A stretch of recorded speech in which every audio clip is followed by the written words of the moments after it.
All right, let's get into it. Today we're taking a deep dive into a style of leadership that gets a lot of talk, a lot of praise, and honestly, a lot of debate. Empathetic leadership. And to really understand it, we're going to use the career of former New Zealand Prime Minister Jacinda Ardern as our case study to break down what this different kind of power actually looks like when the pressure is on. So get this. This is the dedication from Jacinda Ardern's memoir. And right there, from the jump, she's signaling a totally different take on power. This isn't a story for the titans of industry or the hardened political warriors. It's a dedication to the people who feel things deeply, a group you don't typically see as the audience for a world leader's memoir. And that right there is the big question we're tackling today. Can qualities we usually think of as soft, like kindness, empathy, even worrying, can they actually be a source of incredible strength in a leader? Or are they, like the old school thinking goes, a fundamental weakness? So here's our game plan. We're going to trace her personal story, put her leadership under the microscope during a massive crisis, and then break down the strategy behind all this empathy. By the time we're done, we should have a much clearer idea of what this leadership model is all about. Okay, first up, the kindness question. To really get to the heart of this, we need to look at it from a couple of different angles. So we're going to blend the personal side of things from her memoir with a really sharp academic analysis. First, we have her memoir. This is where we get the inside story, the personal moments, the private doubts, the experiences that shaped her worldview long before she was on the global stage. And our second source is an academic study that uses this really cool method called critical discourse analysis. Basically, think of it as a way to decode how leaders use language as a tool, how every word choice is meant to build trust, show strength, or bring people together, especially when things go wrong. It gives us a blueprint for her strategy. And this analysis gets right to the core conflict. You've got your traditional leadership model, often coded as masculine, which prizes things like dominance and being super direct. In that world, empathy can look like a weakness. Ardern's style completely flips that script. It suggests that these so-called feminine-coded traits, like empathy and collaboration, aren't liabilities at all. They're actually the source of her strength. So you have to wonder, where does a style like that even come from? Well, let's dig into her early life, because her memoir offers some fascinating clues about the roots of this different approach. Her background is this really interesting mix of influences. On one hand, you have her Mormon upbringing, which was all about service to the community.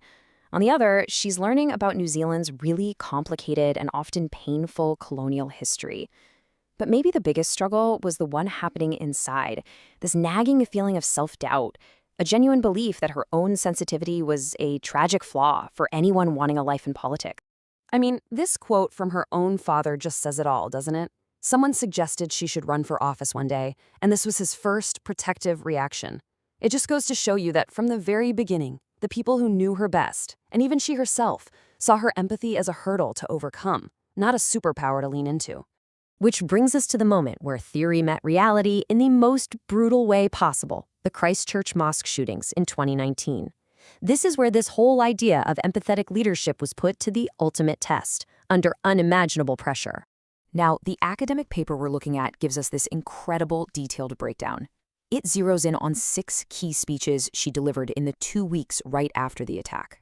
And this timeline is so important because it lets us see her communication strategy evolve in real time, from that first, raw, immediate reaction to a much more deliberate, long-term plan. So, when the researchers put her words under the microscope using that critical discourse analysis, what did they find? Well, they spotted a clear pattern, almost like a playbook, made up of 3 distinct but totally interconnected strategies that she used to lead her country through that darkness. And the magic wasn't just in one of these things. It was in how she wove them all together. Think about it. She used compassion to connect with a grieving nation, which built the trust she needed to then be decisive. She used total transparency to earn the authority to lead, and she wrapped it all up in this unifying message of, "We are one." It was a masterclass in blending heart with steel. And of course, there's the perfect example. These 3 little words. They capture the entire strategy in a single phrase. It's compassion, defining the victims as family. It's motivational, a call for absolute unity.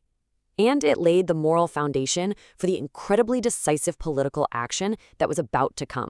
Okay, so let's zoom out a bit, because what she did in Christchurch wasn't just a one-time reaction. It was the clearest possible demonstration of her entire leadership philosophy, the idea of using kindness and empathy, not just as personal values, but as powerful strategic tools. And this is really the central argument from the academic paper. Her leadership just shatters that old idea that you have to choose between being empathetic and being decisive. She proved that empathy isn't the opposite of strength, it can actually be the source of it. It's the thing that builds the political capital you need to make swift, bold moves. And here she is, saying it in her own words. For her, this wasn't just a nice thought, it was a core belief. She truly saw kindness as this powerful force, something that could actually shift perspectives and give people hope. It's the perfect link between the academic theory and her own personal conviction. You can actually map her approach into this simple, repeatable process, the empathetic action loop. It all starts with listening, truly trying to understand the human cost of a problem. That leads to genuine empathy. But, and this is the most important part, the loop doesn't stop at feelings. It always ends with action. For Christchurch, that loop led directly to a complete overhaul of New Zealand's gun laws in just 10 days.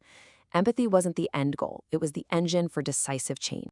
But leading this way, being that open and that connected to the pain and struggles of your country, it takes a massive toll. And her memoir is brutally honest about the unbelievable pressures she was under and the personal price she paid. And the pressure just came from everywhere. It was their relentless media coverage, the public protests, the fire hose of online abuse and wild conspiracy theories. I mean, she was being depicted in posters with a Hitler mustache. This went way beyond normal political debate. It was a constant personal assault. And you can just feel the exhaustion in this quote, can't you? The very same sensitivity that allowed her to connect so powerfully with people in a crisis also meant that she absorbed all that stress, all that anger. It shows the profound burnout that can be the dark side of this kind of leadership. So, as we start to wrap this up, I just want to be really clear. Our goal here was never to say this leadership style is good or bad. It was just to analyze it, to pull back the curtain and really understand what this different kind of power is, how it works, and what it costs the person who wields it. And that leaves us with one last big question. Was Jacinda Ardern's leadership style just a one-off thing, a unique combination of her personality and a specific moment in time? Or does it actually offer a new blueprint for how to lead in the incredibly fractured, complex world we're all living in now? That's the question I'll leave you with.